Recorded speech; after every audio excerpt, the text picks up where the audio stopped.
Hi, my name is Dorian Madsen, and in Chapter 10 of our textbook, Looking Out, Looking In, the section about communication climates is the topic that I have chosen to talk about today. The definition that our textbook has given is the emotional tone of a relationship. I also looked this up on the internet and found several different places that I would like to cite today. The first one is the website of studyingmode.com, and it's Bender Bipolar Essays.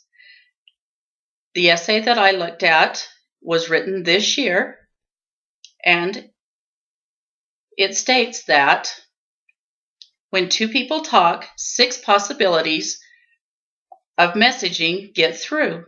The first one is what you mean to say. The second one is what you actually say. The third one is what the other person thinks you said. The fourth one is what the other person heard you say. The fifth is what the other person says about what you say. And the sixth is what you think the other person said about what you say. This was very interesting, and I do agree that this is how it happens. Communication is not a perfect science. In Courtney's eFolio on sites.google.com, Courtney states there are 5 steps for clear messaging: behavior, interpretation, feelings, consequences, and intentions. I'd like to tell you a story today about a coworker I have that has good intentions but doesn't always follow through. She is a very good worker, does her job very well, and I enjoy working with her. The only problem is she is always 5 to 10 minutes late to work every day. At work, we have decided that we want to be a team, and as a team, we are to come as a team and leave as a team. We go to report as a team. And when someone shows up late, it is very awkward because everyone is standing around wanting to go home, and we're all waiting on one person. She has been talked to about this many times, and it's difficult to understand where she's coming from. She is one I really enjoy to work with, but this is getting really old, her coming late every day. So we've talked to her, and she has gone through these different steps with us. We've talked about her behavior, her interpretation, and how our feelings are. Now it's time for the consequences and her intent, or the intentions. When she's late, we're all late.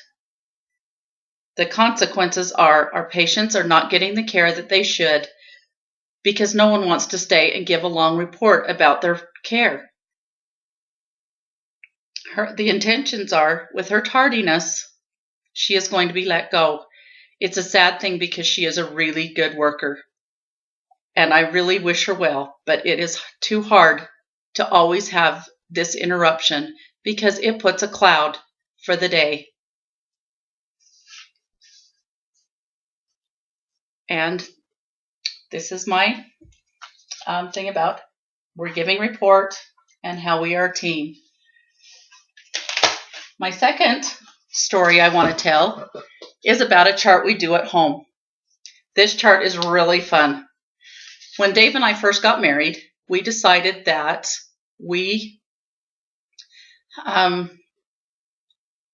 didn't have to work, and he would be the one working outside the home. So he would do the garage and the yard work, and I would take care of the inside and keep it clean and take care of the children, do the homework, and all that kind of stuff. Well, a few years after we were married, things were going really well, and the house was staying clean, but he started giving up more and more of his jobs to me. He felt like I needed to learn how to mow the lawns, and I needed to weed the gardens. So more work was piled onto me, and he but he was staying longer and longer at work. Well, he lost his job due to layoffs, and when he started his new job, he's home at 3 o'clock. So he should be able to take over the lawns again. He still took care of the garage and the cars, so I didn't have to. But it was getting hard on me to go out and do everything. And I was starting to work a new job. So it was time for my family to get the work chart. The work chart has a cute little flower for each of us and a room that we can each have to take care of. This was a better way for me to tell my family I needed help than for me to tell them that they were slobs and that it was just too much for me to take care of. So each week we move the flowers from pot to pot, and this keeps our home a happy home.